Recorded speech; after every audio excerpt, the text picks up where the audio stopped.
Nos cuenta el evangelista Mateo en su capítulo 16, a partir del versículo 1, que después de confesar Pedro que Jesús era el Cristo,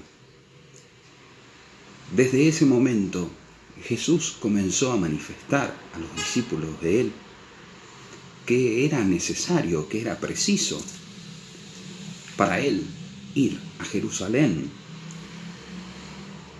y muchas cosas padecer de parte de los ancianos y de los principales sacerdotes, de los sumos sacerdotes y de los escribas, y ser asesinado y en el tercer día ser levantado. Y entonces, llevándolo aparte a Jesús, a él, Pedro comenzó a retarlo a él, diciendo: misericordioso sea contigo, Señor, que de ninguna manera esto sea contigo, te suceda esto. Mientras releía este texto, me llamó muchísimo la atención la expresión que utiliza. El texto griego original dice: Hileos soy Kyrie, misericordioso contigo, misericordioso para ti. Puede entenderse en este doble sentido. Dios sea misericordioso contigo y esto no te pase. Dios tenga misericordia para ti y entonces esto no te pase. O, Señor, sé misericordioso vos contigo mismo y no te expongas a esto. De las dos maneras, sobre todo sabiendo que Jesucristo es Dios y que es el fiel cumplidor de la voluntad de su Padre y que Él vino al mundo para redimir al hombre por voluntad propia, como uno de la Trinidad. Como dirá en Juan: nadie me quita la vida, yo la doy porque quiero. Vendría a ser más o menos lo mismo. El sujeto de la compasión que pide Pedro de alguna manera es Dios. Que Dios tenga piedad de ti. Tú ten piedad de ti. Es impresionante. Si uno lee, por ejemplo, aquellos pedidos por salud, por sanidad, por curas, por socorros de parte de Dios, se va a encontrar con esta misma expresión: misericordia. El mismo término, el mismo verbo, eleos, misericordia, piedad. Ahora, ¿qué es lo que está pasando en esta escena? ¿Por qué Jesús preanuncia su asesinato? ¿Por qué Pedro, a quien acaba el Señor Jesús de renombrar, puesto que es Simón, y lo acaba de constituir en la piedra que confiesa la divinidad de Jesús, su filiación con el Dios viviente y de alguna manera su misión mesiánica? ¿En qué momento esta piedra, este Piedro, puede llegar a pensar que Jesús está siendo víctima, una víctima de un acto de impiedad, de un acto de inmisericordia, de un acto que de alguna manera se le escapa a Dios? De alguna manera nos resulta bastante complicado, no solamente la reprensión luego que Jesús tiene para con aquel que fue inspirado por el Padre para confesarlo como el Cristo, como el Hijo de Dios viviente, sino aquí para no guiarse por los pensamientos de Dios, sino por los pensamientos del mundo.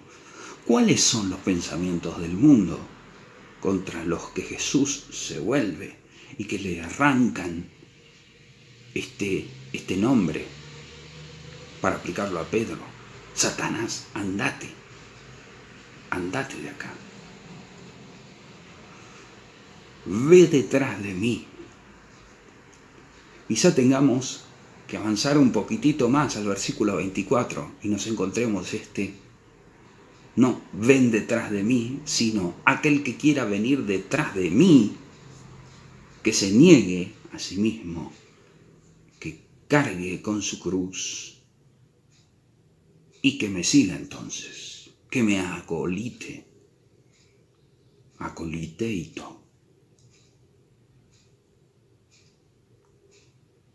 Es una orden seguirlo, es una orden tomar la cruz, es una orden negarse a sí mismo, si uno quiere ir detrás del Señor. Y es de alguna manera el destino del Hijo obediente, del Hijo amante del Padre, aquel que es capaz de exponerse a todo aquello que Él va a sufrir en Jerusalén. Es necesario que Él sea asesinado, es necesario que Él sea levantado.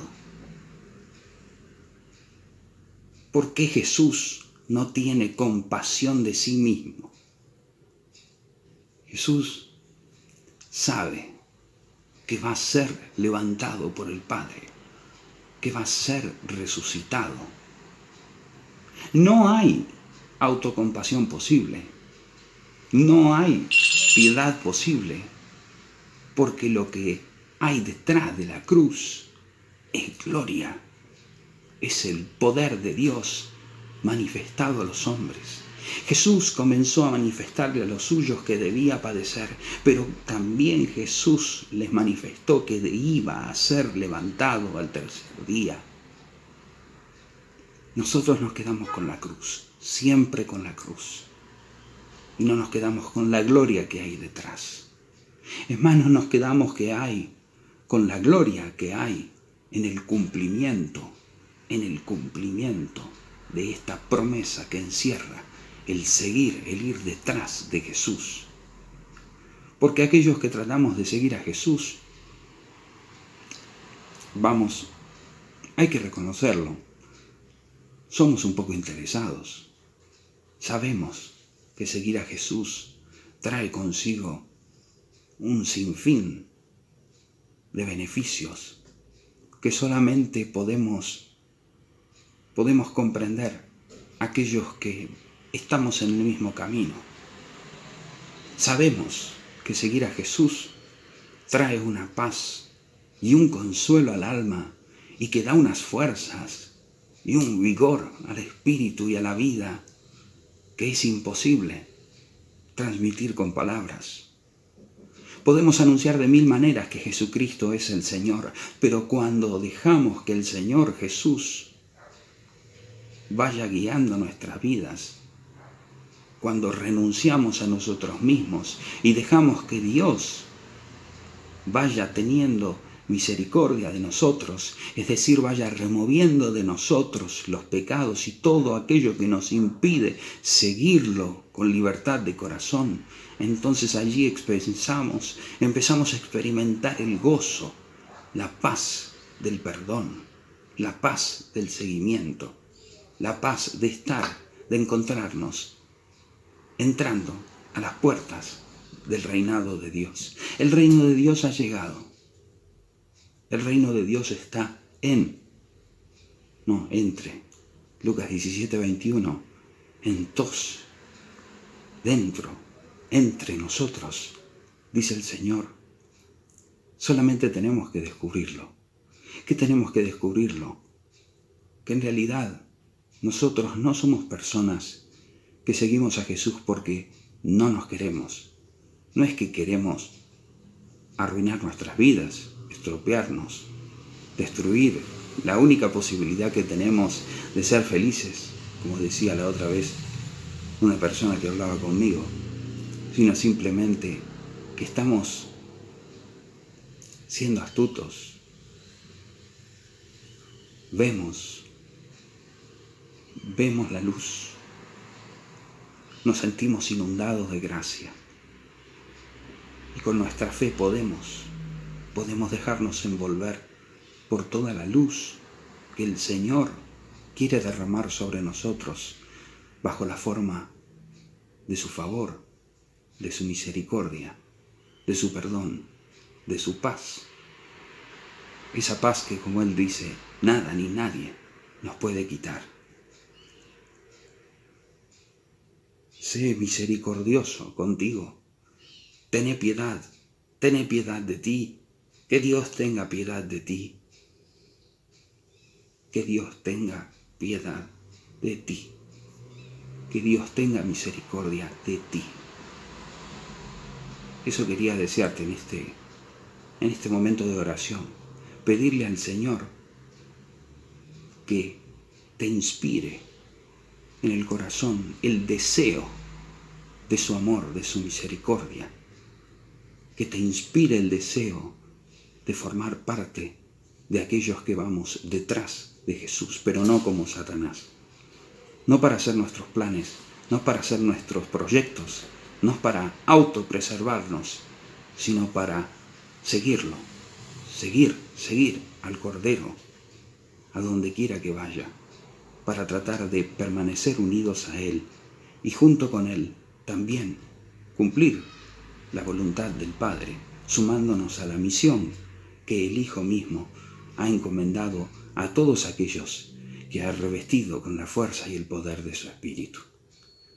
Que el Señor te bendiga, te enfuerce y sobre todo te haga desear no tener reservas en la entrega, sino tener compasión de tu alma, de tu corazón y poder renunciar a todo lo que este mundo te puede ofrecer, que es efímero, que es pasajero y que te permita hacer la experiencia de Dios, la experiencia de su cercanía, la experiencia de su presencia, la experiencia de su amor, que ya fue derramado en la cruz y que está ahora a la espera de ser derramado en tu corazón necesitado, en tu corazón adolorido, sufriente, solitario, enfermo, angustiado, triste, solo, curtido, seco, reseco, oscuro. La misericordia de Dios puede con todo. Tené compasión de vos y acércate a Dios para que cuanto antes quieras, Él pueda iniciar en vos su obra.